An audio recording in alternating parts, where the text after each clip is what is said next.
Superbeat Award sakara na Superbad. Ku nshuro yayo ya mbere ngizi indirimbo zabiciye biracika mu 2025 zageze mu gice cya kabiri gishiri cya nyuma.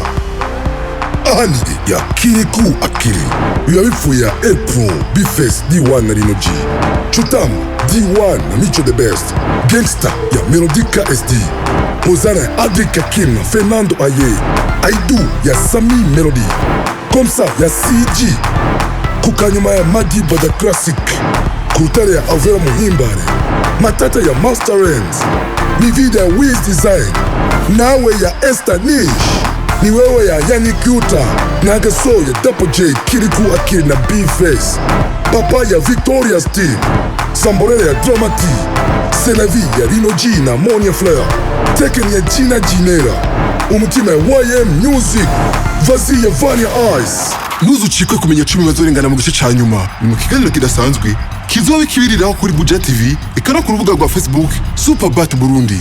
Ni kuwa gatandatu itariki 8 Munyonyo 2025 kuva saa 10 gushika saa 12 z'umugoroba.